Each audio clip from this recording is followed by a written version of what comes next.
listening to Harvest Point Ministries.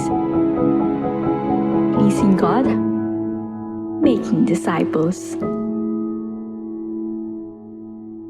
Battles of God. We would like, Lord, to crumple this down in the name of Jesus, declaring, oh God, freedom to praise you, freedom to tell the truth, freedom, oh God, na ipahayag namin na tunay kang ang buhay sa aming buhay. Salamat po, Panginoon. Ang mga awitin na ito ay hindi para sa amin, kundi para sa iyo, Panginoon. Patuloy mo lang kaming samahan at kami po ay magtatagumpay sa pangalan ng aming Panginoong Jesus. Tayo pong lahat ay pumalakpak at magpuri sa ating Diyos. Amen! Tayo po ay magsisimula na. Kasama po natin ang Diyos. Amen po ba? Amen.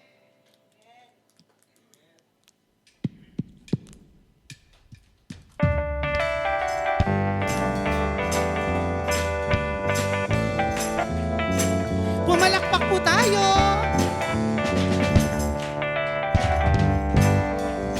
Kasama natin ang Diyos.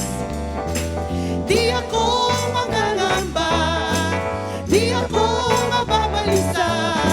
Kasama natin ang Diyos. Kasama natin ang Diyos. Di ako malulungkot, hindi ako matatakot. Kasama natin ang Diyos. Tumaan man ako sa ilog, di ako malulunod. Tumaan man ako sa apoy, di ako masusunog. Kasama natin ang Diyos. Di ako mangangamba, di ako mababalisa. Kasama natin ang Diyos. Kasama natin ang Diyos. Di ako malulungkot, di ako matatakot. Kasama natin ang Diyos. Dumaan man ako sa ilog, di ako malulunod. Dumaan man ako sa apoy, di ako masusunog. Kasama natin ang Diyos. Di ako mangangamba, di ako mababalisa. Kasama natin ang Diyos. Magkamayan po tayo sa isa't isa. Batiin po natin ang ating mga katabi.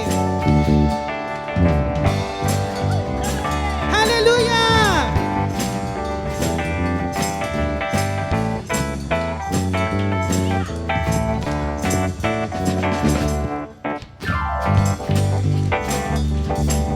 Dumaan man ako sa ilog, di ako malulunod. Dumaan man ako sa apoy, di ako masusunog. Kasama natin ang Diyos. Di ako mangangamba, di ako mababalisa. Kasama natin ang Diyos. Kasama natin ang Diyos. Di ako malulungkot, di ako matatakot.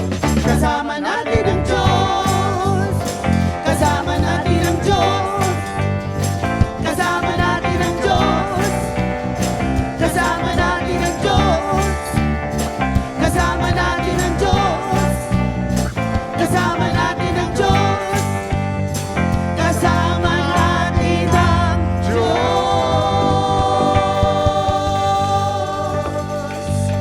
Praise the Lord! Hallelujah! Palakpakan po natin ang ating Diyos na buhay. Ayan, meron pa po kasing malungkot eh. Maging masaya po tayo at aabutin ni Lord anuman ang panalangin po ninyo sa umagang ito. Yes, oh God, manatili po tayo sa spirito ng pananambahan at pagbibigay ng papuri sa ating Panginoon.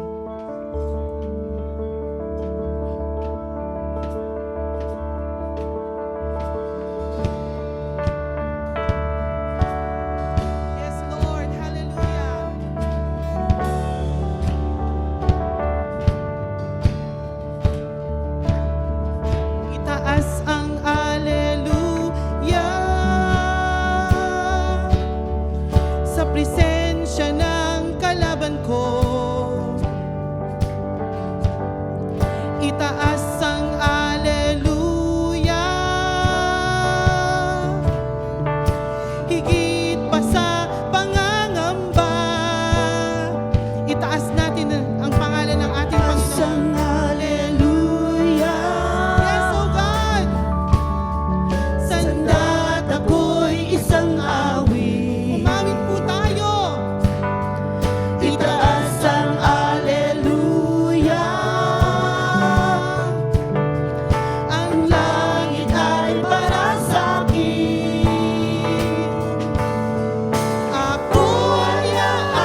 itaas ang aleluya.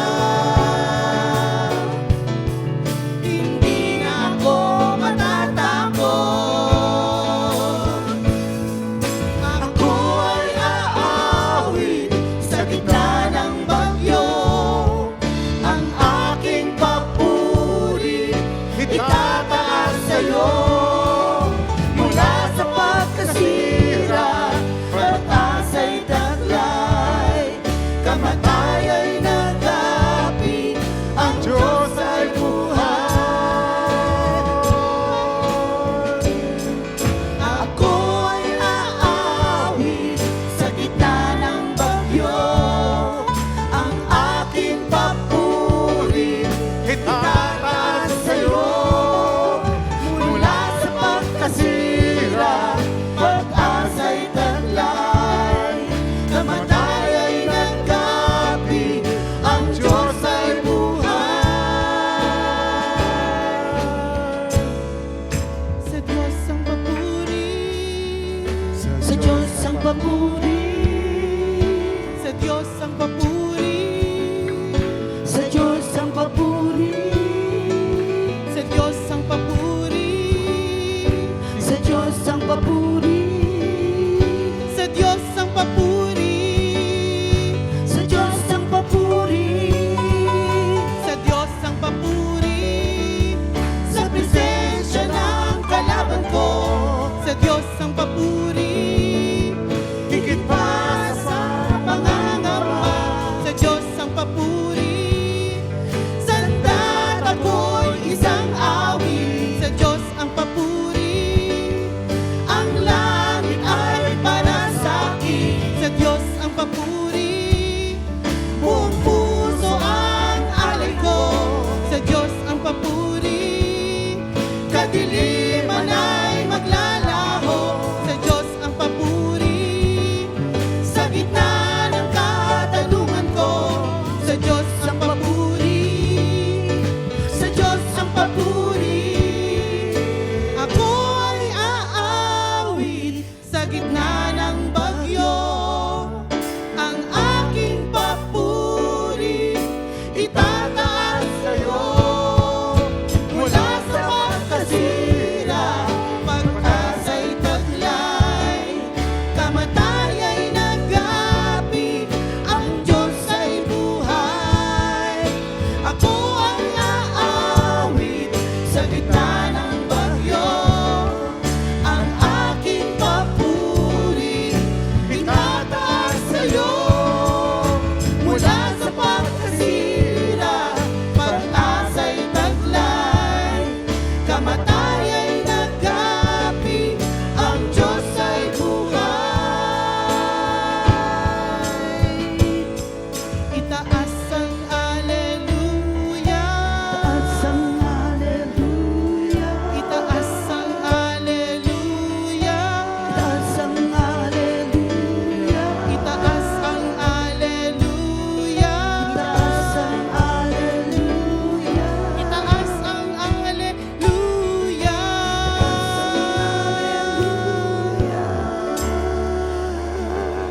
Itinataas ka namin, aming Diyos, sa aming buhay, sa aming pamilya, sa aming bansa, sa kung saan mo kami dinadala, Panginoon. Salamat po, Panginoon. Ikaw ang maitaas at kami po ang maibaba. Salamat po, Panginoon. Manatili po tayo sa ating pong pagsamba sa ating Panginoon.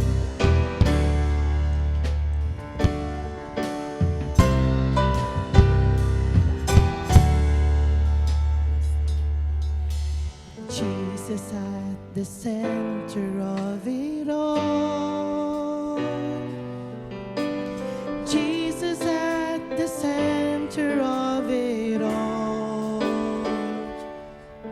From beginning to the end, it will always be, it's always been you, Jesus. Jesus.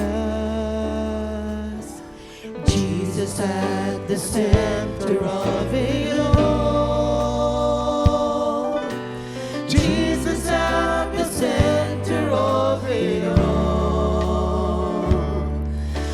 beginning to the end. It will always be, it's always been you, Jesus. Jesus, nothing else matters. Nothing in this world will do.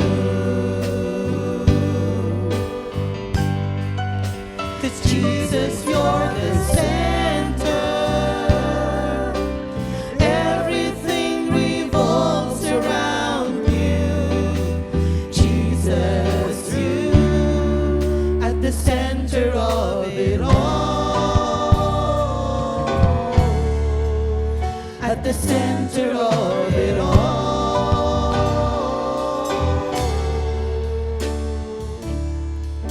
Jesus, ikaw ang sentro ng lahat. Jesus, ikaw ang sentro ng lahat. Sa simula hanggang wakas, ikaw lang, Jesus, ikaw lamang, o Kristo. Kristo, wala nang higit pa. Wala nang mas mahalaga.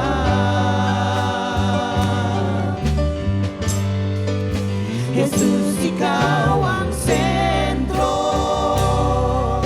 Sa'yo umiikot ang mundo.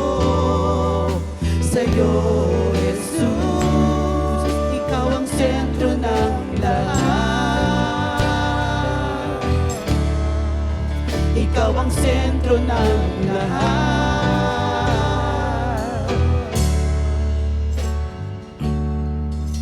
Jesus, manguna ka sa aking buhay. Jesus, manguna ka sa aking buhay. Sa simula hanggang wakas, ikaw lang, Jesus, ikaw lamang, o Kristo. Kristo, wala nang higit pa. Wala nang mas mahalaga.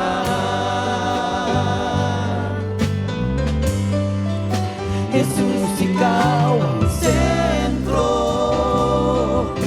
Sa'yo umiikot ang mundo. Sa'yo, Jesus, ikaw ang sentro ng lahat. Ikaw ang sentro ng lahat.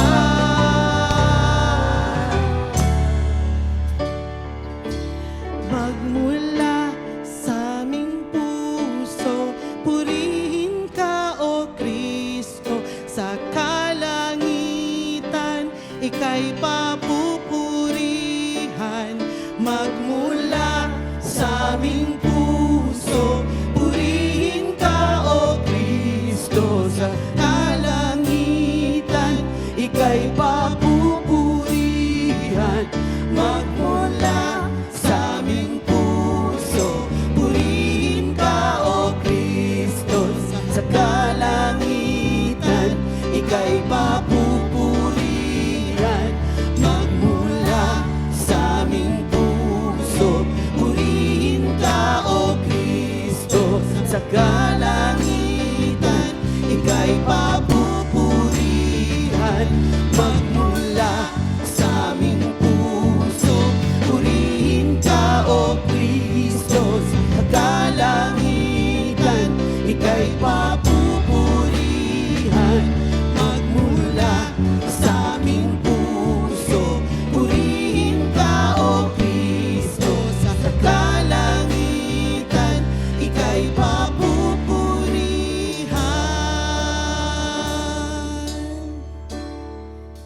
Jesus, sa'yo ang aming pagsamba.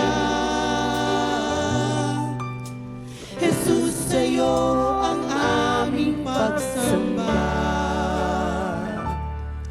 At ang lahat ay luluhod at ihahayag ang ngalan mo, o Kristo.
Sa simula hanggang wakas, ikaw lang, Jesus, ikaw lamang, O Kristo. Kristo, Kristo, Kristo, Jesu Kristo.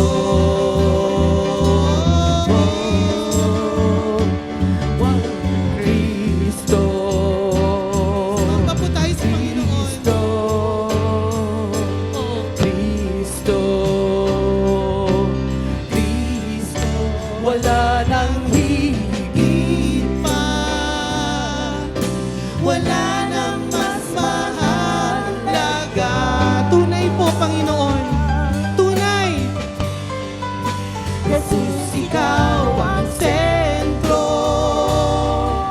sa'yo umiikot ang mundo, sa'yo, Jesus, ikaw ang sentro ng lahat. Ikaw ang sentro ng lahat. Ikaw ang sentro ng lahat. Ikaw ang sentro ng lahat. Salamat po, Panginoon. Maghari ka. Maghari ka, o aming Heso Kristo na siyang sentro ng lahat. Mailipat ang aming pagtitiwala mula sa aming sarili patungo sa iyo, o aming Diyos Ama. Salamat po, Panginoon, dahil walang saysay mabuhay sa mundong ito kung tanging sarili lang namin ang aming iniisip. Mas makabuluhan ang buhay kapag iniisip namin na kung ano ang makakabuti para sa amin ay siya ring makakabuti para sa iba, para sa lahat. Salamat pong muli, Panginoon, sa paalaala ng iyong mga banal na salita. Namnamin namin ang kagandahan ng iyong mga kwento ng mga taong iyong hinirang, dahil alam namin, hinirang mo rin kami sa kasalukuyang panahon na ito. Walang bata, walang matanda, kumpleto man ang kamay at paa, wala mang pandinig. Lahat kami ay mga anak ninyo at mahal ninyo kaming lahat. Salamat po, Panginoon, muli sa umagang ito. Aangkinin ang iyong mga pangako, ang iyong pagsama sa amin muli sa buong isang linggo. And all of us, O God, will dwell in the house of the Lord forever. In Jesus' name we pray. Shall we all say, Amen and Amen.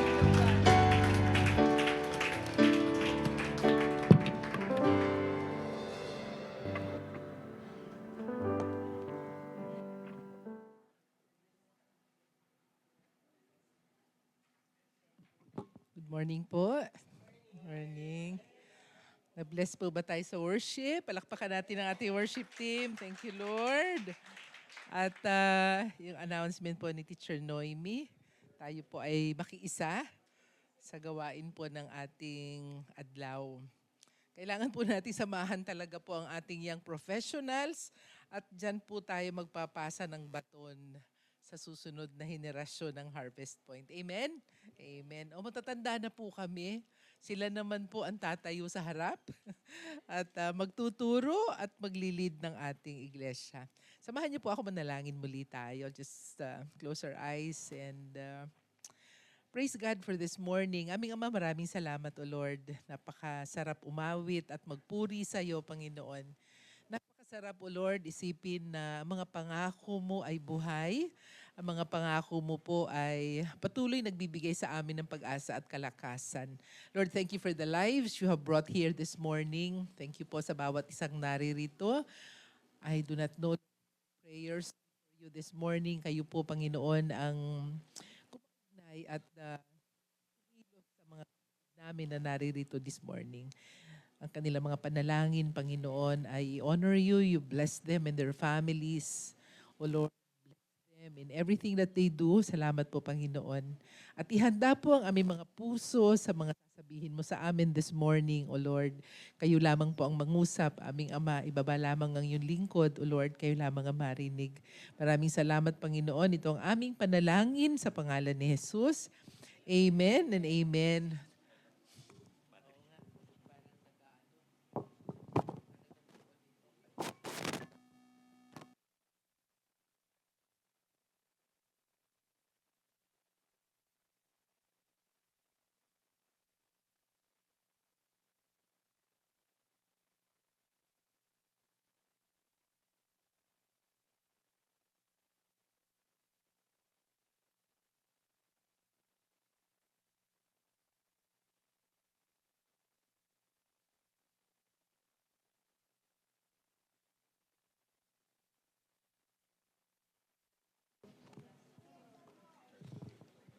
Salamat po, Brother Mark. O yan, gumanda yung boses ko.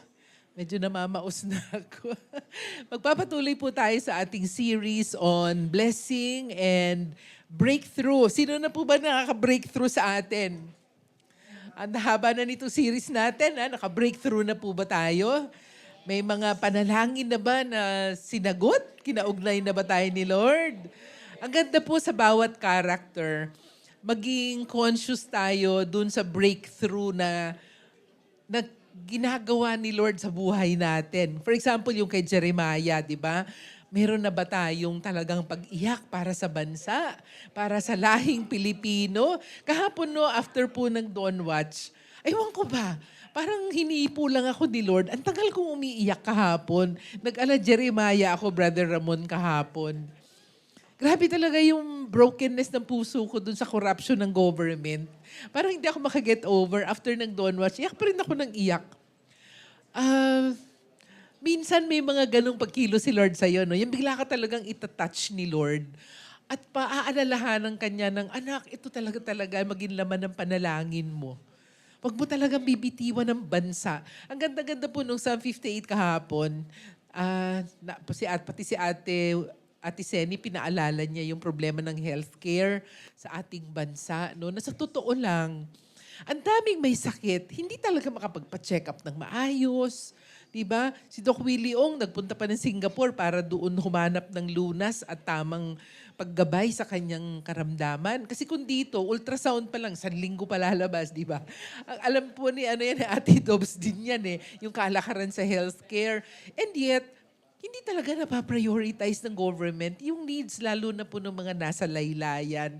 And sometimes these things break us, no? So sa bawat inaaral po natin, wag lang natin siyang, tapos na kami sa Jeremiah, tapos na kami kay Moses, tapos na kami sa mga ganung kwento.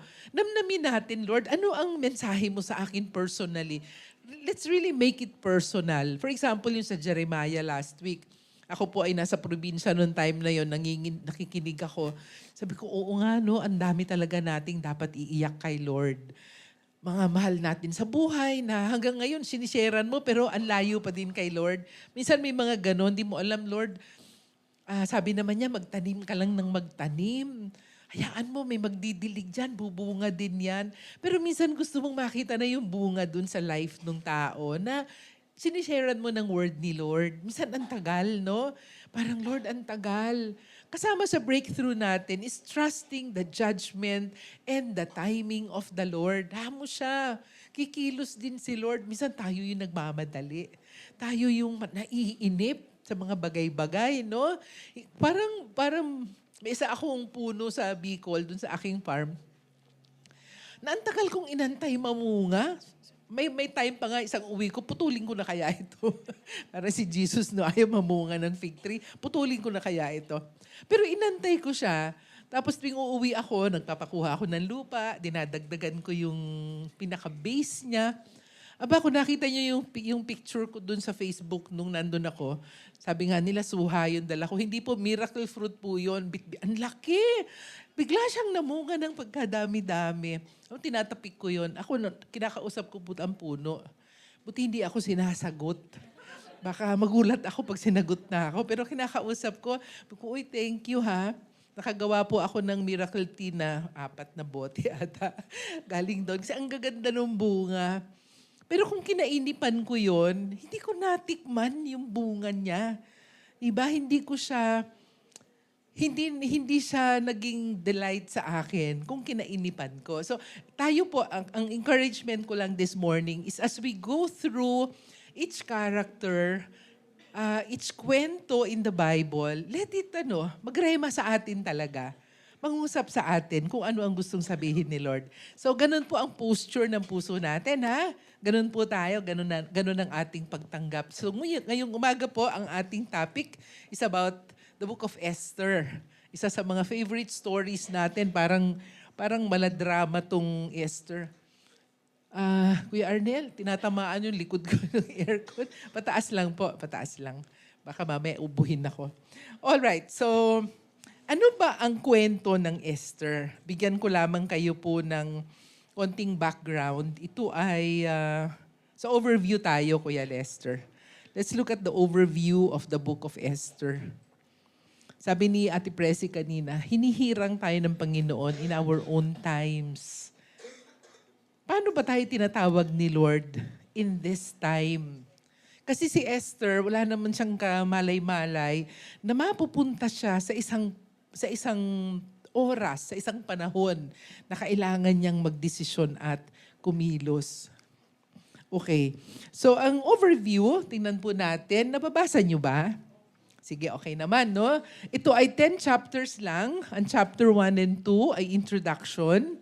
Nung si King Xerxes ay nagalit kay Queen Vashti, nagalit siya. Ba't siya nagalit? Kasi nag-iinuman sila. Sila ay 6 months nang nagdidiwang doon sa kanilang kaharian sa Persia. At kuminsan, alam mo yung mga boys, pag sobrang nalasing na, yung maiingay na, di ba? Yung kanilang ininom ay nandun na sa kanilang ulo, hindi sa tiyan. Pinatatawag niya yung kanyang may bahay, si Queen Vashti, para i-display yung kagandahan ni Queen Vashti. Doon sa mga ibang leaders, ang dami niyang bisita. Pero grabe, no? Ako, bilib ako kay Queen Vashti. Alam niya na gagawin lang siyang trophy. Diba? I-display lang siya doon sa harapan ng mga lasing, ng mga pinuno, ng mga bansa. No? Ito yung totoong babae na nanindigan. Sabi niya, hindi. Nanindigan talaga siya. She broke the glass ceiling of her time. Ay ko, grabe, no? May ano siyang ganon, may feeling siya yung dignity ba niya. Ayoko nga ipinaparada ako dyan sa harap ng mga lasing na yan. Hindi siya lumabas. And of course, sa kanilang panahon, yun ay mortal sin. So nagalit si Xerxes, siya ay umalis bilang isang reyna. She was completely deposed. Walang karapatan yung mga babae noong time na yun, ano? Pero sabi siguro ni Vashti, better than, being paraded in front of all these drunken men. Okay? So, sa madalit sabi, wala nang reyna itong hari na to. In chapters 3 and 4, kasama pa pala doon sa chapter 2. So namili sila ng lahat ng magagandang dilag sa Persia. At isa sa mga napili doon ay si Esther. Ang ganda nung description sa kanya sa Bible. She is a beautiful woman, beautiful in form. And sabi nga ni Ate Presi, and she finds favor in everyone she comes across. Kumbaga yung dating niya sa tao, maayos,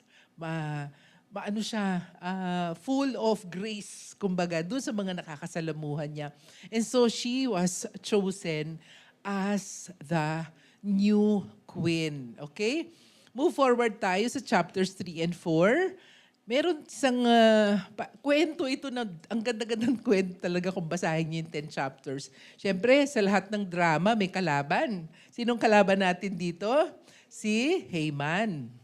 Gahaman, no? Masyado siyang gahaman. Sa power, gusto niyang maging powerful. Grabe ang pride talaga nito. And he wants to rise to power. Kaya lang, every time dumadaan siya doon, naglalakad-lakad siya sa court, sa gate, si Mordecai, na uncle ni Esther, hindi nagbabaw sa kanya. Bakit hindi siya nagbabaw? Because Mordecai is a very righteous man. At sa kanyang faith, magbabaw lang siya kay Lord. Idolatry yung nagbabaw ka sa iba. Diba? So, at saka alam niya si Haman, kaaway ng mga Hudyo.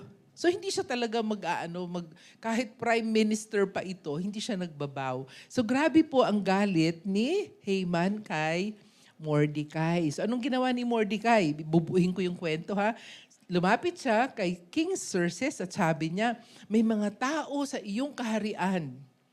Ang laki-laki na kaharian ni King Xerxes, 127 provinces. Ang Pilipinas, 85 provinces lang ata tayo.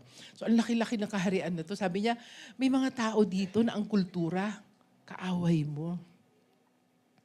Kumbaga nasulsulan niya si King Xerxes. Sabi niya, hindi mabubuting tao ito. Ito ay mag-aaklas sa'yo ito. So, he was able to convince the king at ginamit pa yung signet ring ng hari, sabi niya, para lipulin ang mga Jew. And so, they cast, yung parang flipping the coin, ang tawag nila doon ay pur, no? Or purim. Yung they had to decide kung anong araw at anong buwan nila lilipulin ang mga Hudyo. At nakapag-decide sila on the 13th day of the 12th month of the year. So parang, okay, kung calendar natin, parang December 13. Ganyan. Sa kanila, March yun eh. Yun ang kanilang 12th month. Sabi niya, sige, ipapatayin sila lahat. So, using the proclamation, nagpaikot sila in all the 127 provinces ng kasulatan, ng script, in their own script and language. Iba-iba yung lengguwahe nun eh, no? At nagsasabing, on this day, lahat kayo ay papatayin. Okay? So can you imagine how Mordecai felt about that? So grabe yung iyak ng Mordecai, di ba? Papatayin lahat ng Hudyo. So nagpasabi siya kay Queen Esther, kausapin po ang hari. You have to plead with the king. Otherwise, tayo lahat ay mamamatay. So si Esther was a bit hesitant to go to the king because meron silang batas na hanggat hindi ka pinatatawag, bawal kang lumapit sa hari. Sabi niya, paano kaya ito? 30 days na akong hindi pinatatawag ng hari. Anong gagawin ko? Diba?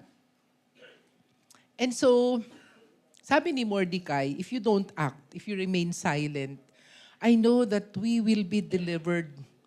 We will be delivered. I don't know how, but if you remain silent at this time, sabi niya, for who knows that you have come to your royal position for such a time as this.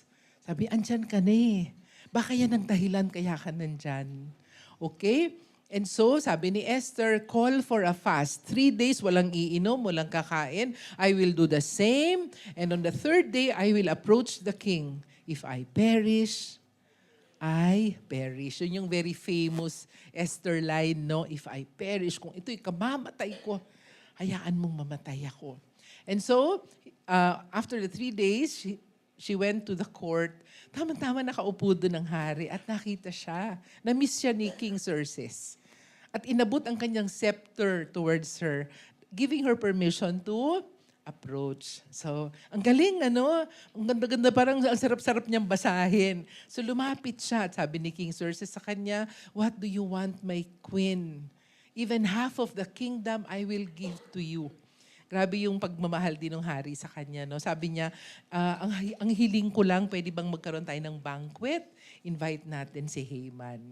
O sige, sa magbabanquet tayo, okay? So, nagbanquet sila, tuwan-tuwa ang Haman, yung kanyang pride, yung kanyang, tuwan-tuwa siya. Sabi niya, wow, ako lang ang in-invite ng hari at ng reyna, no? So, he was very, very happy. Nasa lubong si Mordecai. Di nagalit na naman siya kasi hindi na naman nagbaw si Mordecai. Sabi nung asawa, ang asawa talaga minsan hindi magandang impluwensya, no? Sabi ni Haman, magpatayo ka ng bitayan. Bitayin mo na yan siya. Sabi mo sa hari, bitayin yan si wives. Be careful of the advice we give to our husbands, ha? Baka may tayo ang nagsasabing, pabitay mo na yan. Bad influence, no? BI, si Mrs. Haman. Sabi niya, gawa ka na mataas, 71 feet kataas na bitayin mo yan dyan. Nagpagawa naman siya agad. Niya, bibitayin pa, Talagang ito ay bibitayin ko, okay? So, chapters 5 and 7, so ito na nga, alaman na nga ni Esther na ganun, na aanuhin at lumapit na siya, nagka-banquet. Tapos,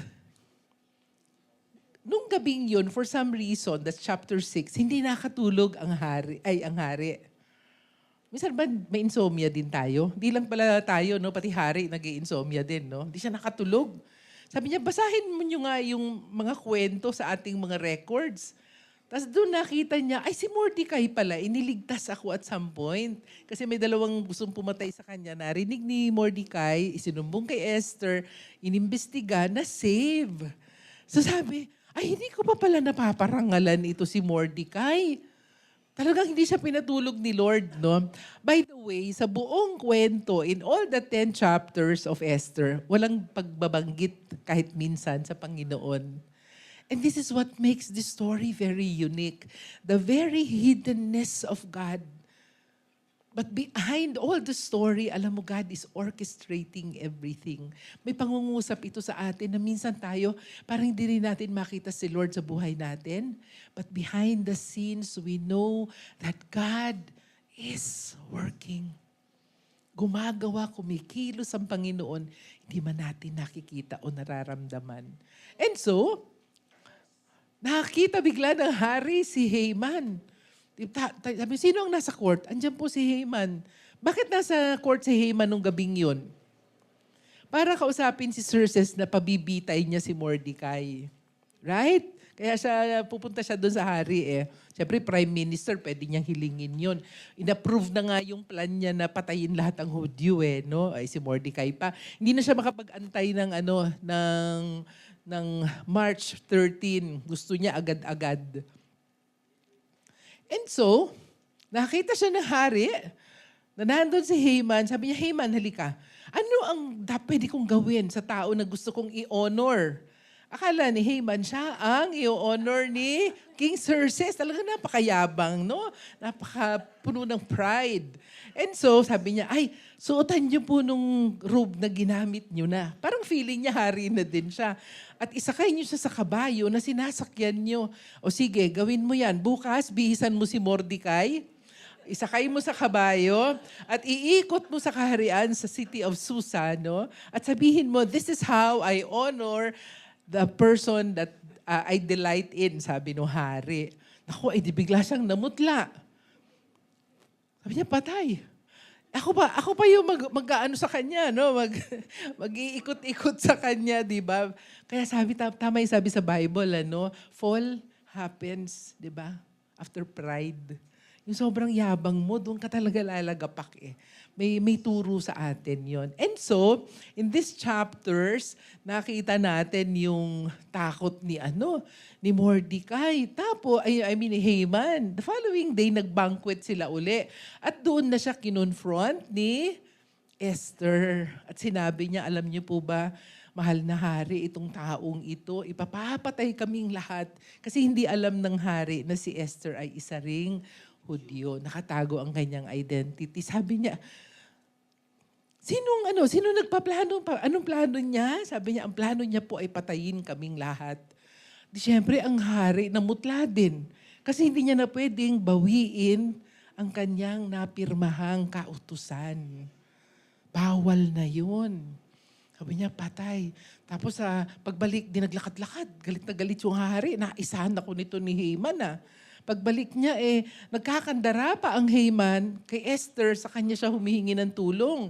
Sabi nung hari, aba, dito pa sa aking kaharian mo imomolestya ang reyna ko. Di lalo siyang nagalit, no? So that really spelled the downfall of Haman. Okay?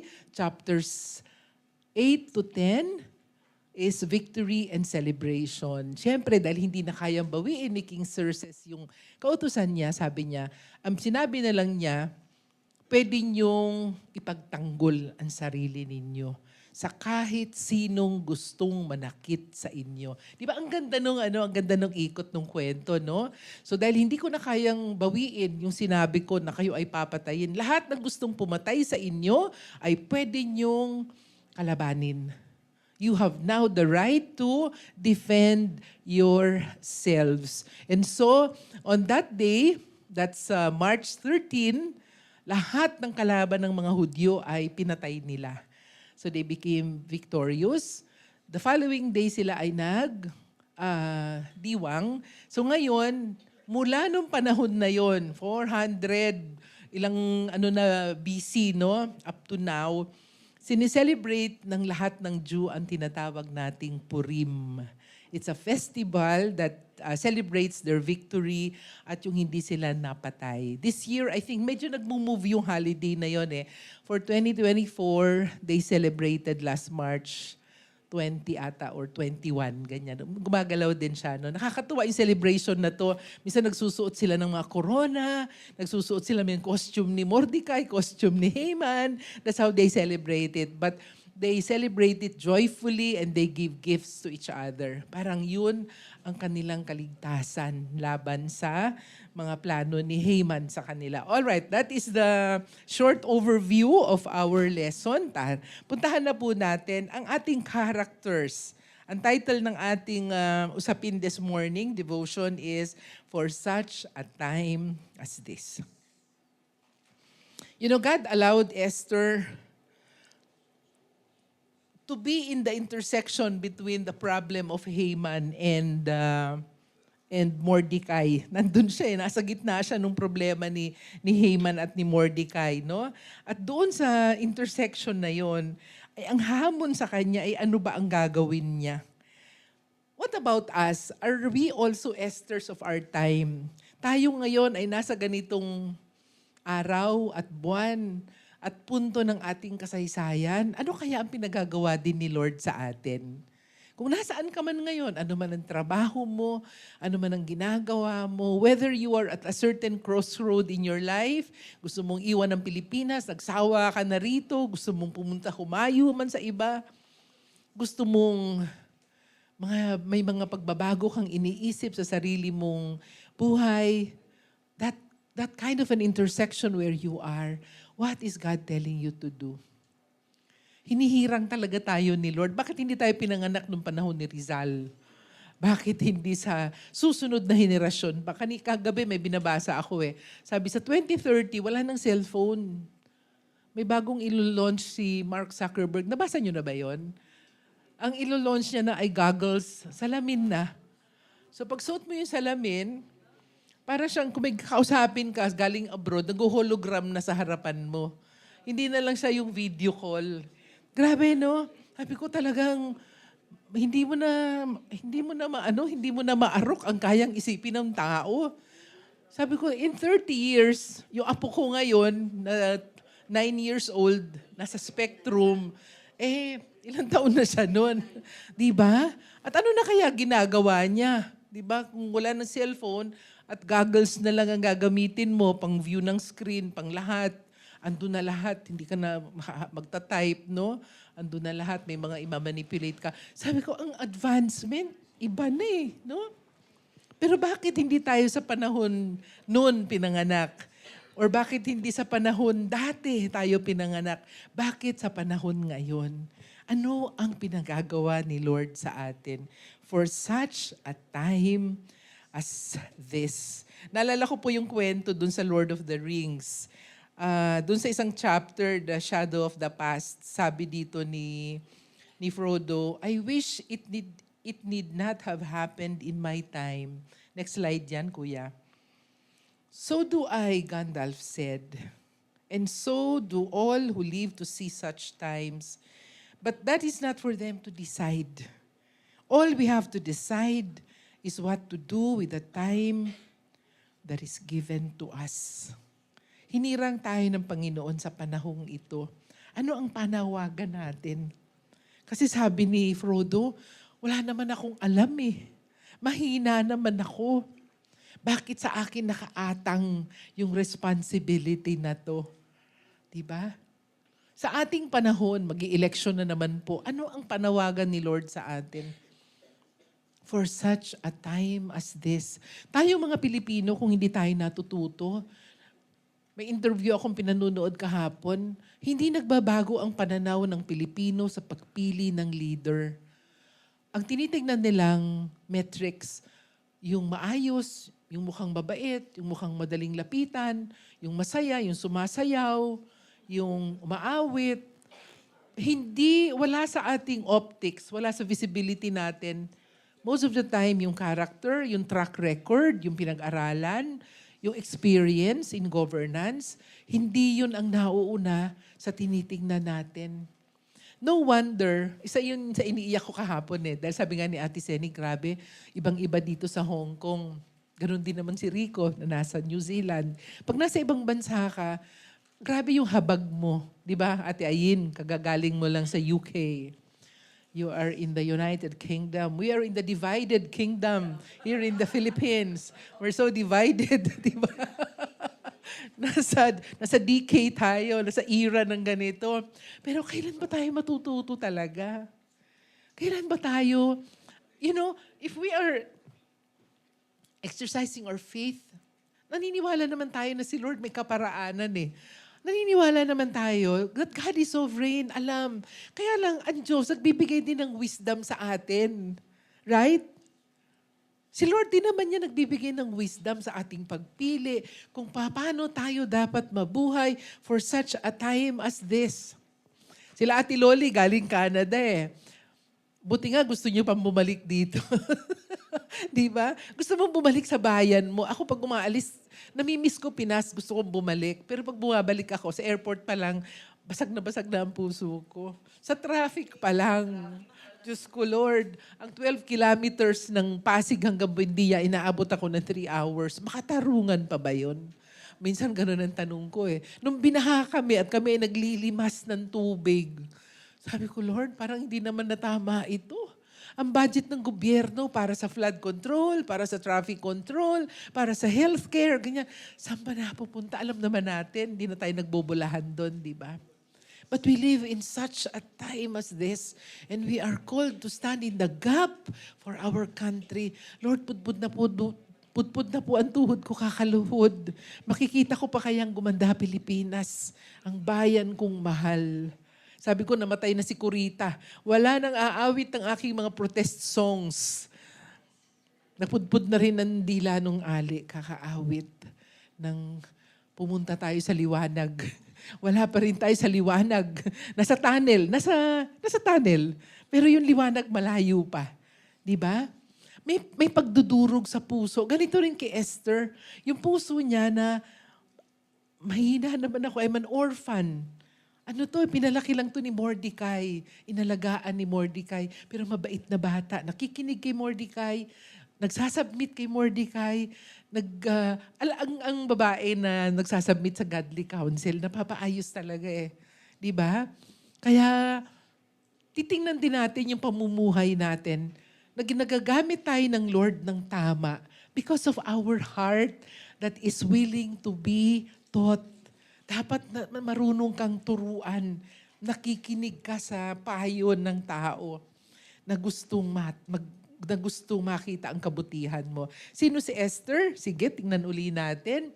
Si Esther po ay, ang kanyang Hebrew name is Hadassah, which means myrtle. It's a beautiful flower. The name Esther is of Persian origin, possibly related to the word for star or to the Babylonian goddess Ishtar, parang Estrella, di ba? Ganon. Star. Esther is an orphan, and her cousin Mordecai, who is also a significant character in the story, raises her to be one of his daughter. Sila ay naka-exile sa Persia, capital of Susa. Esther and Mordecai maintain their Jewish identity and faith. Okay? Sino naman si Mordecai? Ito yung ating mga bida. Ito yung kinikwento ko sa inyo. Probably may role din siya sa Persian government. Maybe sa court, meron siyang katungkulan dahil palagi siyang naandun. No? Siya ang guardian ni Esther. Siya yung pinarangalan ng hari dahil sa kanyang pagkaka-discover ng plot to kill King Xerxes. Sino si Haman? Ito, very interesting story. Haman is an Agagite. Ano yung Agagite? Galing siya sa lahi ni King Agag.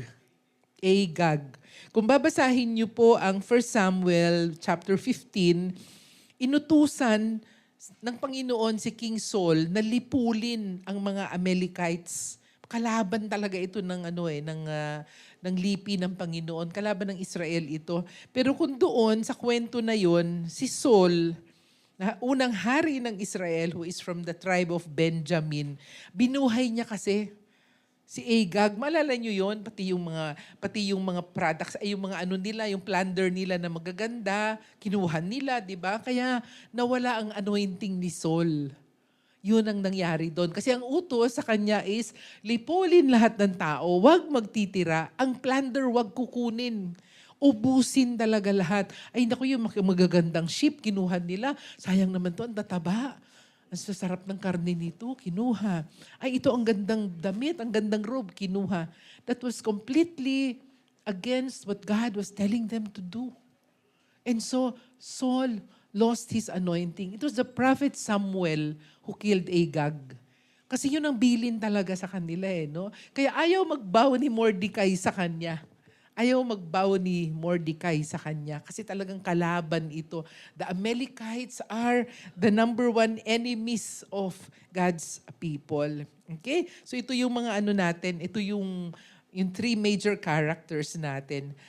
Let's again go back to our main verse for today. Esther 4:14. Basahin po natin. Tayo po tayo, basahin natin ito. Kasi magandang namnamin din natin lahat. Can you read with me? At this time, relief and deliverance for the Jews will arise from another place. But you and your father's family will perish. And who knows but that you have come to your royal position for such a time as this. Maupo na po tayo. Amen. Lahat tayo, di ba, nasa royal position. Di ba sabi ni Lord, royal priesthood tayo lahat? Di ba? Mga anak niya, mga hinirang niya. Ano ang panawagan natin for such a time as this? I-break ko lang sandali ang preaching. Gusto kong harapin mo yung katabi mo. Suppose ikaw ay maging reyna for today. Tumayo ang mga kareynahan. Si Sister Marlene ang original Queen Esther ni Brother Ramon Ayan. Kung ikaw ay magiging reyna sa araw na to, ano ang ipag-uutos mo? What will you do, Queen Ayin?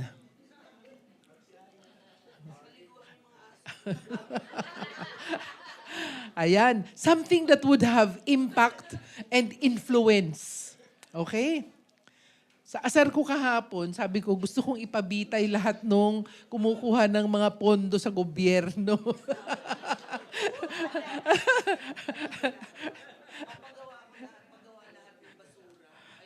Yun. Yun. Kasi talaga napakadumi natin. O sige, kausapin mo yung katabi mo. Ito ang gagawin ko kung ako ay magiging reyna for today. Ito ang ipag-uutos ko. Sige, share mo. Tapos mamaya tawag akong volunteers, Kung ikaw, Sister Marlene, ay magiging reyna for today, ano ang ipag-uutos mo para maayos natin ang Pilipinas? Dito na tayo sa konteksto ng Pilipinas. Kung gusto mong bumaba, sa konteksto ng Pasig, sa konteksto ng Cainta or Antipolo, ano ang ipag-uutos mo?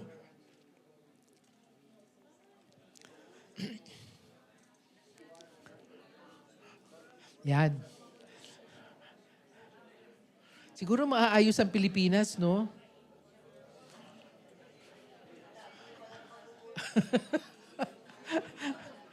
Hindi na lang 10 utos to. Any volunteers? Sister Beth, ano ipag-uutos mo?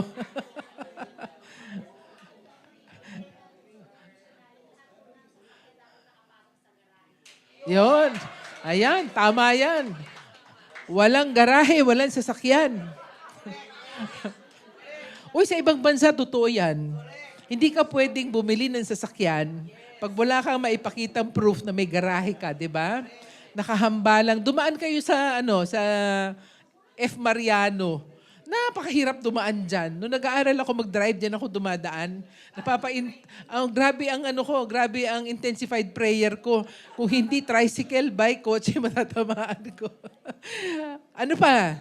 Si Ate Noemi, Ate Noemi, ano pag-uutos mo pag ikaw naging reyna for the day? Taasan ang sahod ng mga guro. Tama, di ba? Dati nga, binibigyan ng mic ang guro. May mic pa ba kayo ngayon, teacher? Wala na, lapel.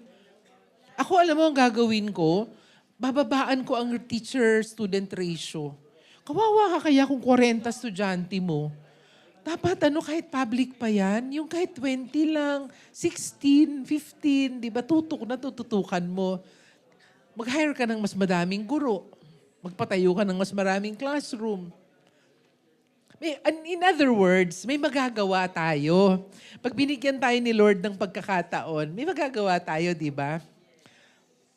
Ito ang isang iska. Iska ng bayan. Anong gagawin natin, Ate Bea? Ano sa tingin mo? Tayo ka. Maging inspiration ka ng aming henerasyon.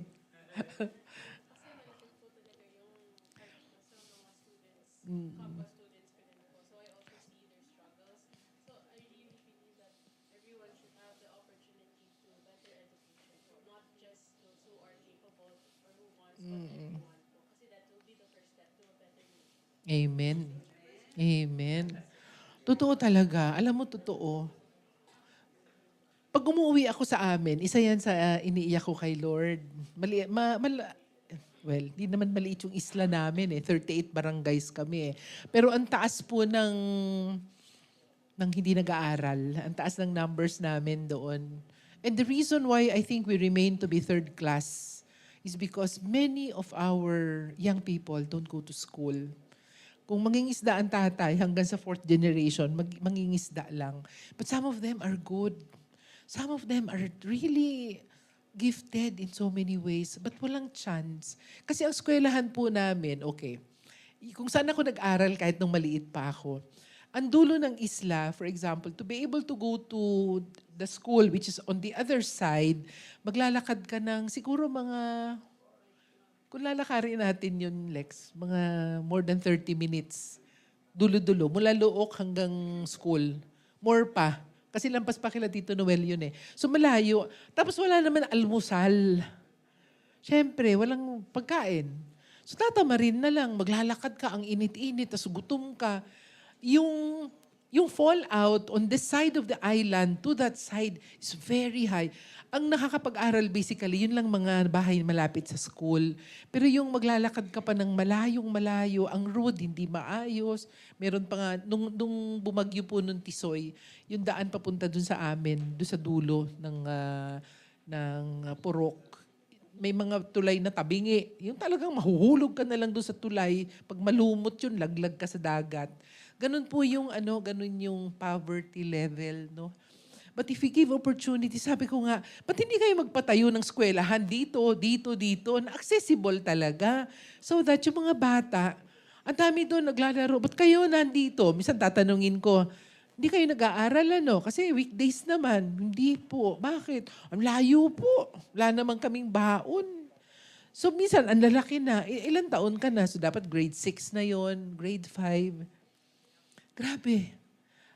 Tama yung sabi ni Ate Bea, kung ang kinabukasan ng bansa nakasalalay sa edukasyon ng mga bata. Kasi sila naman ang magli-lead no? Pero kung pwede ka naman talaga maging president, kung mag-artista ka muna, kahit di ka na mag-aral, di ba? Minsan may ganun May ganun tayong sistema na okay na yan, kahit huwag ka nang mag-aral kang mag-TikTok, mag-vlog, may marami ka ng followers. Totoo ba si Diwata tatakbo? Di ba?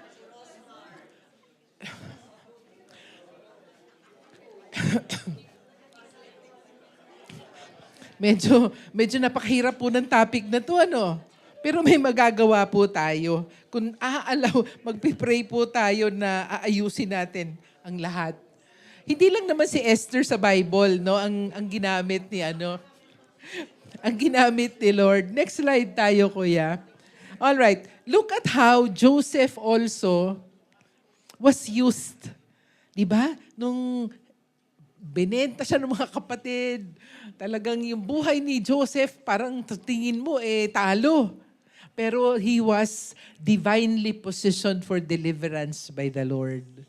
Saan kala mo talo ka Inapina ng mga kapatid. Pero yun ay kaparaanan ng Diyos. Sabi, what you have meant for evil, God meant it for good. Ganyan din siya, nasa intersection din siya ng ganyang conflict. What about Moses? Siya rin, di ba?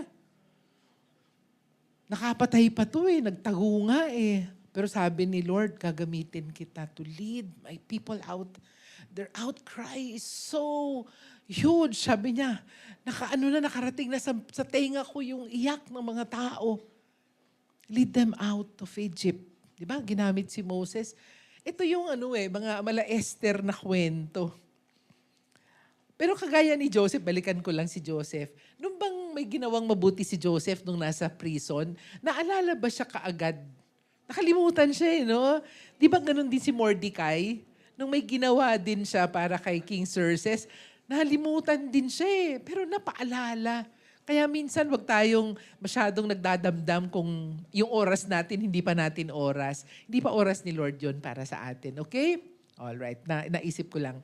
Daniel also was in that kind of an intersection. Nung sinabi ng hari ni Nebuchadnezzar, bawal kayong sumamba. Ako lang ang sasambahin ninyo. But Daniel stood firm in his faith. Si Deborah, one of the judges, also had courage and leadership during difficult times. Yung napakahirap nung panahon na yon that people did not follow the Lord, no? Na naging sobrang nakalimutan na ng henerasyon ng mga Israelita ang Panginoon. They were leading, no? Nandun din siya. Kasama niya si Barak at the time. Nehemiah. Naalala natin si Nehemiah? When the walls were broken, yung leadership niya in intercession proved also for the purpose of the Lord, no? Ginamit din talaga ang buhay ni Nehemiah. And of course, wag natin kakalimutan ng ating Panginoon na dumating para tayo ay iligtas. Okay? So yan ang mga example sa kamukha ni Esther. I'd like now to go to the 4 principles. Maiksi lang po ito. 4 principles, 4 lessons that we could learn from the life of Esther. Number 1, live with courage and faith. Kaya ang tapang ni Esther, sabi niya sa 4:16, go gather all the Jews and fast for me. I and my attendants will fast as you do. When this is done, I will go to the king, even though it is against the law. If I perish, I perish. Here, Esther displayed incredible faith by trusting God with her life and courageously approaching the king despite the risk of death. Mga kapatid, ito yung tanong ko sa inyo this morning. Tanong ko rin sa sarili ko. What am I willing to die for? Ano yung bagay na pwede kong sabihin, Lord, gagawin ko to. If I perish, I perish. For example, you are in a relationship that is not pleasing to the Lord. Will you be able to say, Lord, alam ko kamamatay ko pag iniwang ko to But if I perish, I perish. You know, this is the breakthrough ni Esther. The very statement of if I perish, that is her breakthrough. Nakaka-breakthrough ka pag kaya mo nang sabihin kay Lord ng buong tapang, magbabago ako para sa iyo. Lord, tatalikod ako. May pisong hindi ko mabitawan May pride akong hindi ko mabitawan. May idolatry akong hindi ko mabitawan. But Lord, if I perish, I perish. Nakita niyo yung mga nagda-drug rehab? Para mabitawan nila yung addiction nila. Para silang mamamatay Yung first month nila, first week nila. Hindi lang siya physical pain, emotional, psychological torture. Ang dinadaanan ng mga gustong mag-umpisa uli ng kanilang buhay. This is a beautiful statement. If I perish, I perish. What about us? What are we willing to die for? Ano yung bagay na alam mong pag binitiwan mo, sobrang sakit? na pag trinay mo magbago, sobrang sakit. Pero alam mo na yun ang kailangan mong gawin. If I perish, I perish. You can only break through if you're willing to embrace the pain of change, if you want your life transformed. Pag chill ka lang sa Christian, nagko-compromise ka here and there, walang breakthrough. Mananatili kang lukewarm. At anong ginagawa sa lukewarm? Isinusuka, sabi. Wala kang growth sa iyong Christian life kung ikaw ay nagko-compromise. Ballpen lang naman to eh. Dami-daming ballpen sa opisina, binulsa na. Diba? Christian ka. Apat lang naman na ball. Ano to, kailangan ng apo ko to eh. Kukumban. Ni Rolyo, tinago. If you compromise, if you don't stand firm on your faith, I don't think you will see the fruit of a life that's fully surrendered to God. Ang breakthrough nag-uumpisa dun sa, if I perish, I perish. Hindi madali ang Christian life eh. Diba? Dying to self. Hindi siya madali. Pero kung yayakapin mo yung hirap na yun, Lord, para sa'yo to, then, that is where the blessing begins. Hindi pwede yung blessing nang walang breakthrough. If I perish, I perish. Bahala na, Lord. Kumbaga sa todo mo na. Todo na to. Bahala ka na, Lord, sa akin. Ang ganda po ng paalala ng Ephesians 5:15. Be very careful then how you live. Not as unwise, but as wise, making the most of every opportunity because the days are evil. Ang bilis-bilis po. Ito actually ang fear ko sa mga kabataan ngayon. Sobrang poisonous ang social media sa totoo lang. Grabe po ang... If you look at the statistics, I was reading last week, sorry I did not copy, I wanted to share it here. Nawala na sa isip ko. The number of kids who are exposed to social exploitation online. Tatayo po mga balahibo ninyo. Baka po yung mga anak natin na maliliit, pag hindi natin tinitingnan kung sino yung makausap nila online, they are being asked to participate in sexual conversations, to show themselves to them. Kasi minsan naghahanap lang ng kausap, naghahanap ng engagement yung bata, naghahanap ng atensyon. There is a survey by DSWD and another survey by another child, hindi ko alam kung UNICEF sponsored. But I got so worried for the children. Na-imaginein mo yung ganun, no? At yung mga iba na nakakamit pa nila sa labas. Yung iayain sila na, uy, magkita tayo sa arcade, ang tawag ba doon, eyeball? Hindi, yun pa rin ba yung term ngayon? Iba na no? Panahon ko ata yung eyeball. Ano na ba ngayon? Kasi iba meet up kasi iba na ngayon ang mga iba na ngayon ang lengguwahe, no? Iba na, malabo na ang mga lengguwahe ngayon. Okay. So nakakatakot ang figures kung talagang titingnan po natin. The days are evil. Ingatan po natin, talagang bakunahan natin ang mga anak natin sa salita ng Lord. At yung presensya natin, ibigay natin sa kanila. Give our ears to them, our eyes to them. Yung mga kwento nila, let's listen to them. Importante po itong ganito. Kaya kayo, Lois, yung mga apo ni Kuya Rudy, ang gagandang mga bata nito. Pag merong nakikipag-usap sa social media, pakita nyo muna kay Mami Baby, Lola Baby. Diba?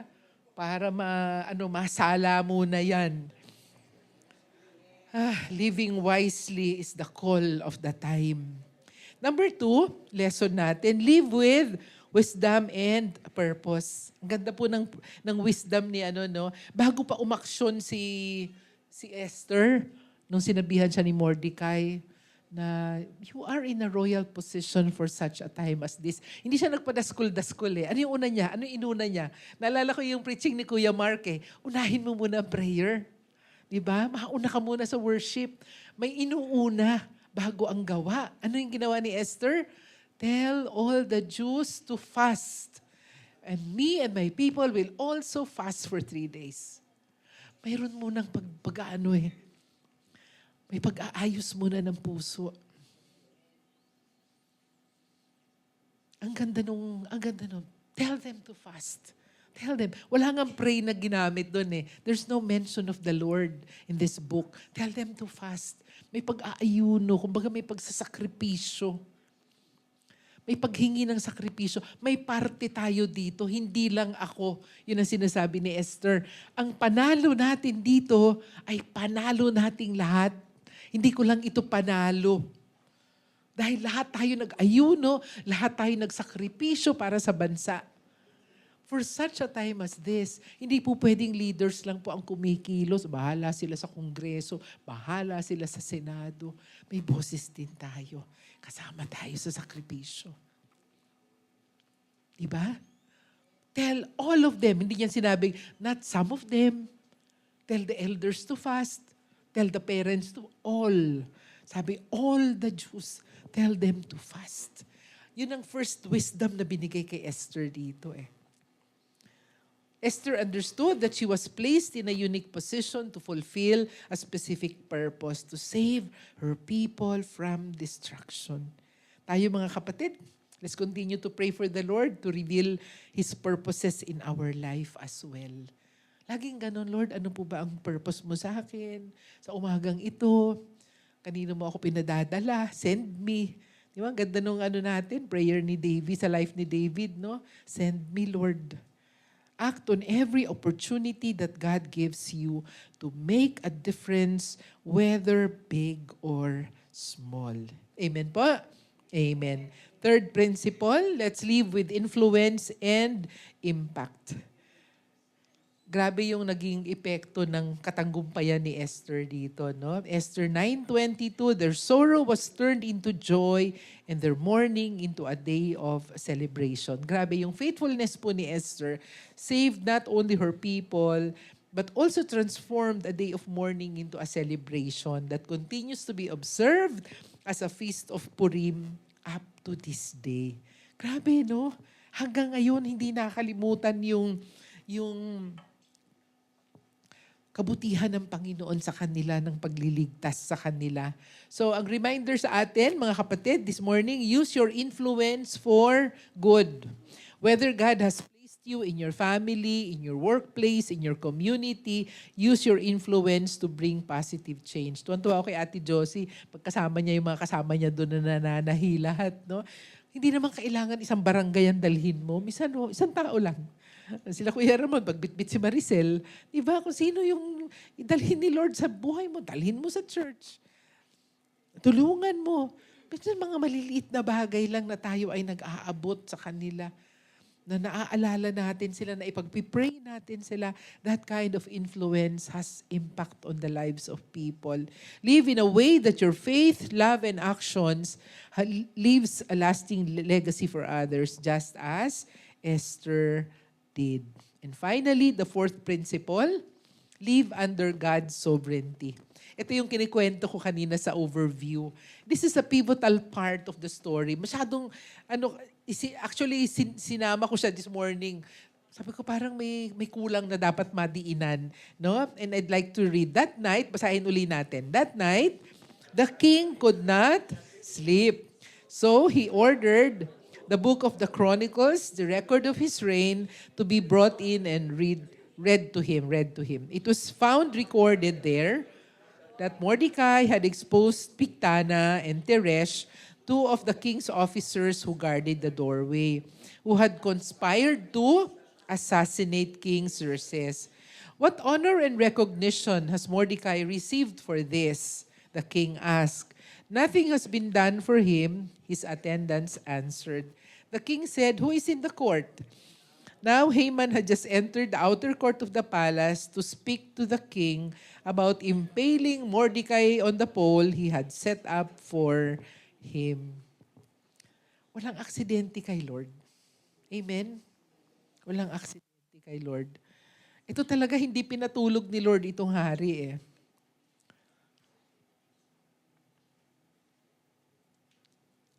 minsan tayo, hindi natin naiisip na si Lord may sariling timing. We have to learn to trust His timing. May kadahilanan pala, naisip ko, minemeditate ko lang, pag hindi ka pinapatulog ni Lord, baka may gusto siyang sabihin sa'yo. No? Ang gandang, kaysa ikot ka ng ikot, sabi nga nila, instead of counting the sheep, talk to the shepherd. Di ba, Lord, anong paggagawa mo? Tapos yung may mga atraso sa'yo, yung may mga utang na hindi nagbabayad, pag-pray mo din, Lord, huwag mo nga silang patulugin mamaya. Maalala lang nila, may atraso pa to sa akin eh. Di ba? Sama nyo na sa prayer nyo. May dahilan eh. Ang insomnia may dahilan. May divine appointment, no? May divine appointment. Minsan nangyayari din sa akin yan. May mga times hindi ako makatulog talaga. And I ask the Lord, Lord, you want me to pray for someone or something? You want me to just have a conversation to you about anything? Tapos bigla may pinapaalala si Lord. Anak, alam mo, di ba may tampuhan kayo ni ganyan? Batiin mo na kaya.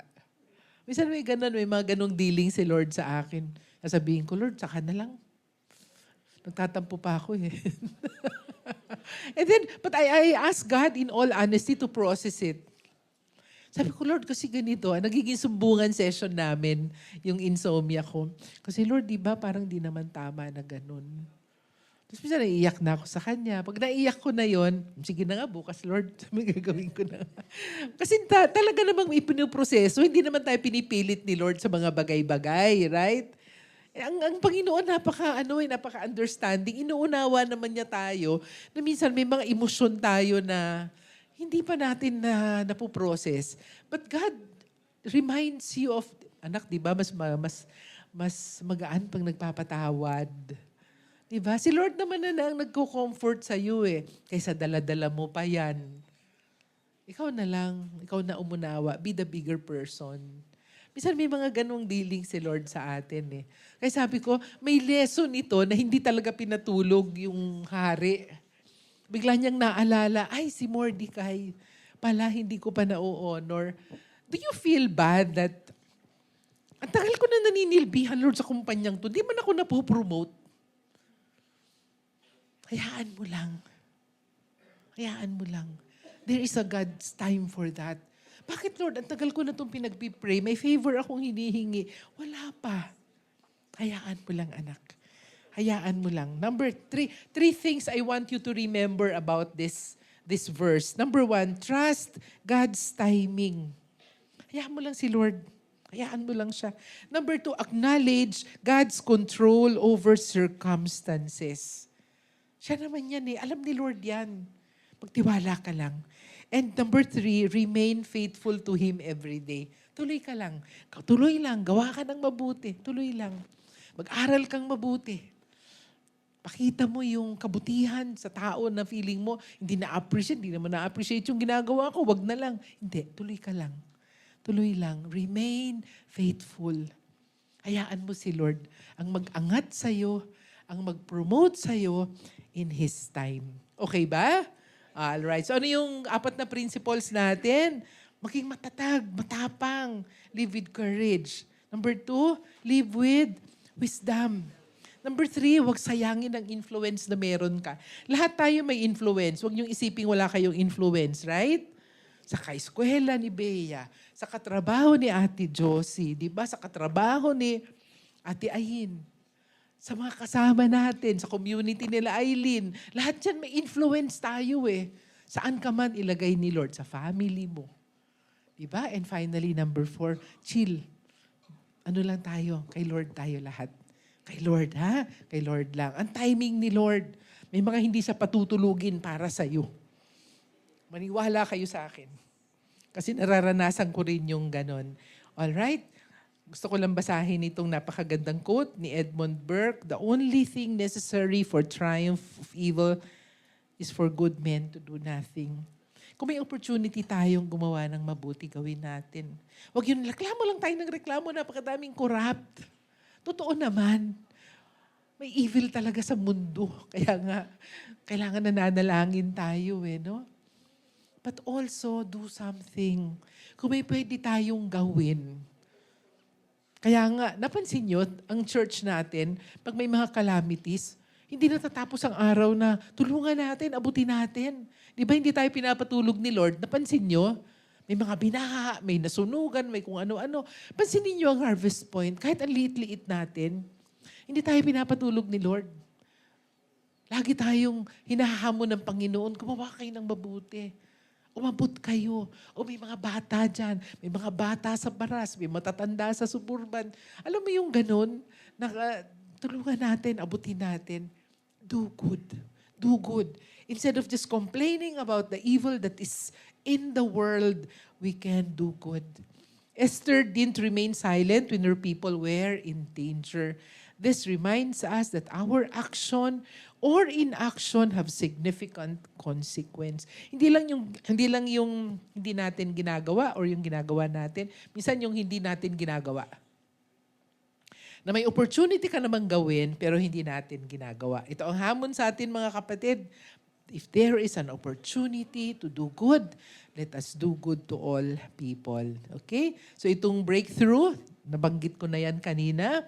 Ang breakthrough talaga ni Esther nung nalaman niya na ibinenta na sila ni Haman at sila ay papatayin, siya ay nanindigan para sa kanyang lipi. Alright? Where is the blessing? Ano yung blessing na naranasan ni Esther dito? God's favor was on her. Her people were delivered, and the impact of her courage and her faith on her people lives up to this day. So, kapag Feast of Purim, ayan, pakita nga natin yung picture. I think ito yung latest nila. Ang cute-cute ng holiday nila, no? So, every year, yan, yung mga costume pa sila dito sa kanilang festival. Naaalala nila na sila ay iniligtas. Hindi sila pinabayaan ng Lord. Sila ay nagpapasalamat in this holiday called Purim.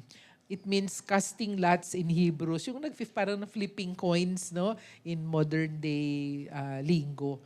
Yon. Kasi doon nakita nila no nagfi-flip sila ng coins kung kailan. Uso sa Bible yon, no? Kahit yung panahon ni Jonah, di ba, nagka-cast lots sila. Ganun ang ginagawa nila. All right. So, I think this is our final slide. Reflection, in what ways have you experienced being called to do something right and courageous? Minsan pag kulang tayo ng tapang, pray natin, Lord, gawin mong mas matapang ako. Minsan yung pag-share nga lang, naninervyos pa tayo. No? Nahihiya pa tayo. Let's ask the Lord to make us bold and full of courage. Okay? So may mga times na, Lord, parang nahiya naman ako nun. Yung, did your fear stop you? Siguro ang prayer natin, Lord, sa susunod, tulungan mo ako maging mas matapang, especially in sharing your word. How can you live with faith and courage in such a time as this? Live with wisdom and influence. Malapit na election next year, mamili tayo ng tama. Pag-pray natin ang ating bansa. Yung mga prayer actions ninyo, tumayo tayong lahat. Salamat, Panginoon, O Lord. Put your people's hearts, so Father. May our eyes be opened, O Lord, to the suffering of people around us, O Lord. And use us for such a time as this. Huwag pong masayang ang aming mga buhay, Panginoon. Gamitin lamang para sa iyong kaluwalhatian, O Lord. Para sa iyak ng iyong mga tao, Panginoon. Para sa bansa, sa aming mga pamilya, Panginoon, sa aming communities, O Lord God. Father, we partake of our elements this morning, Panginoon. Ipaalala lamang sa amin that you have loved us so much, O Lord, that you have died for us. Salamat, Panginoon, na binigay mo po ang iyong katawan, ang iyong buhay, O Lord, para sa sanlibutan. Use us, Father. Send us, O Lord. Send us so people will know how good and loving you are. Salamat po, Panginoon. Bigyan pa kami ng tapang na ipahayag ang iyong kabutihan, ang iyong pagliligtas sa bawat isa. Salamat, Panginoon. I'd like to read from Matthew 26 to 29. While they were eating, Jesus took bread, and when he had given thanks, he broke it and gave it to his disciples, saying, Take and eat, for this is my body. Sabay-sabay po natin kainin ang tinapay.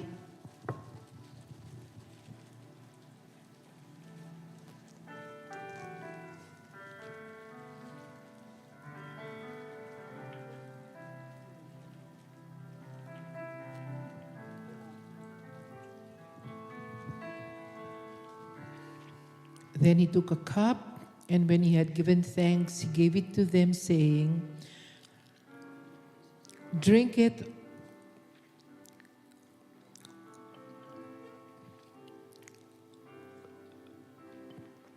for this is the blood of my covenant, which is poured out for many for the forgiveness of sins. I tell you, I will not drink from this fruit of the vine from now on, until the day when I drink it new with you in my Father's kingdom." Salu-saluhan po natin.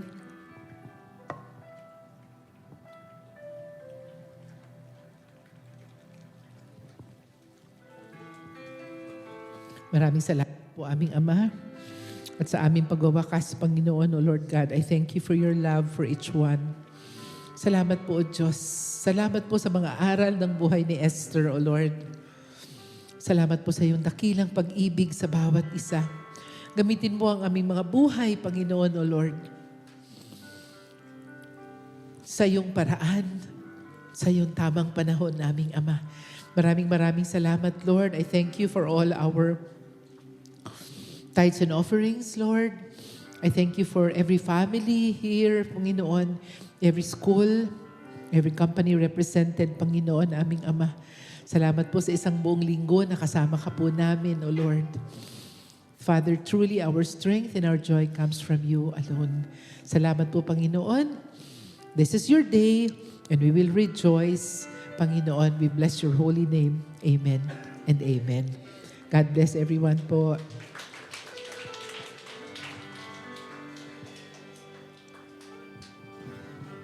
Praise God. Tayo pong lahat ay muling umawit sa ating Panginoon.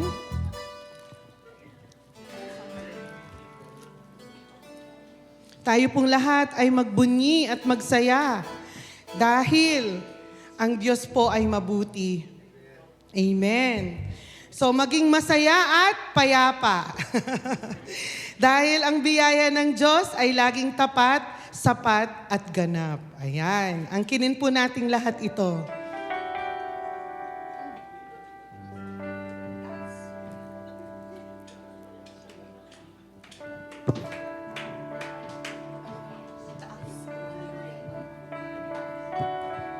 Yes, oh God.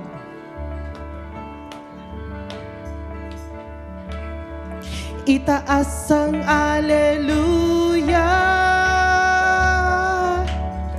sa presensya ng kalaban ko. Nagtagumpay na tayo, di ba? Itaas ang aleluya, higit pa sa pangangamba. Itaas ang aleluya,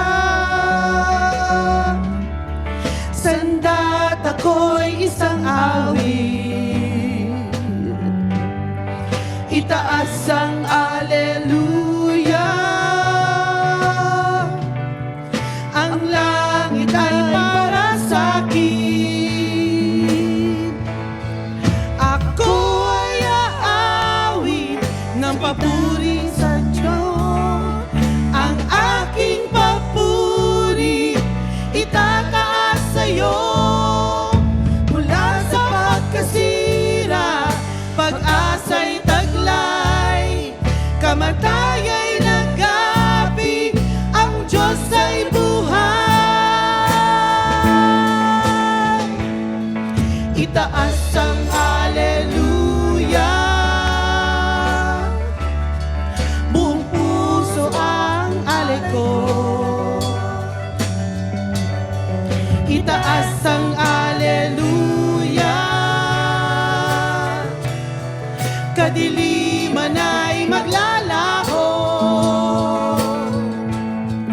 Itaas ang aleluya, sa gitna ng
Sa Diyos ang papuri, Sa Diyos ang papuri. sa Diyos ang papuri, Sa Diyos ang papuri. sa Diyos ang papuri, Sa Diyos ang papuri. Sa presensya ng kalaban ko, sa Diyos ang papuri. Higit pa sa pangangamba, sa Diyos ang papuri. Sandat ako'y isang awit, sa Diyos ang papuri. Ang langit ay para sa akin, sa Diyos ang papuri. Buong puso ang alay ko, sa Diyos ang papuri. Kadiliman ay maglalaho, sa Diyos ang papuri. Sa gitna ng katanungan ko, sa Diyos ang papuri. Sa Diyos ang papuri. Ako ay aawit sa gitna ng bagyo. Ang aking papuri itataas sa'yo. Mula sa pagkasira, pag-asa'y taglay, kamatay ay nagkaping, ang Diyos ay buhay. Ako ay aawit sa gitna ng bagyo. Ang aking papuri itataas sa'yo. Mula sa pagkasira, pag-asa'y taglay, kamatay ay nagkaping, ang Diyos ay buhay. Itaas ang aleluya. Itaas ang aleluya. Itaas ang aleluya. Itaas ang aleluya. Purihin po ang Panginoon.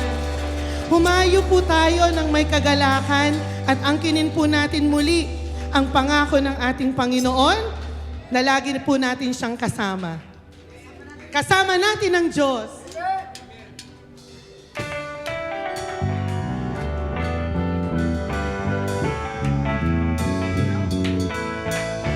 Magkamayan po tayo.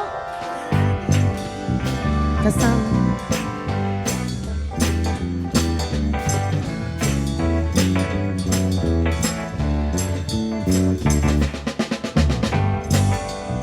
Kasama natin ang Diyos.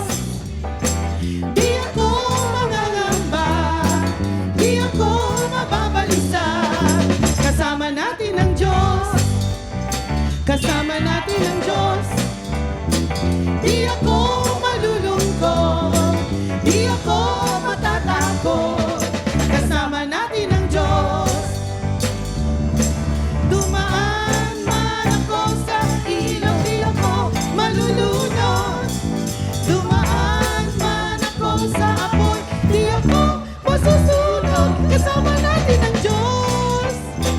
Di ako mangangamba, di ako mababalisa. Kasama natin ang Diyos.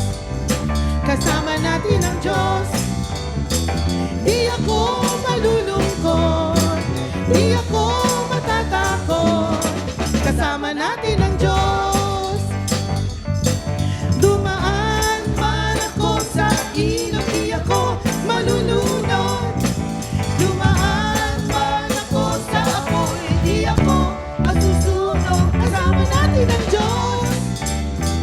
Di ako mangangamba, di ako mababalisa. Kasama natin ang Diyos. Praise God.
katagumpayan sa pangalan ng ating Panginoon.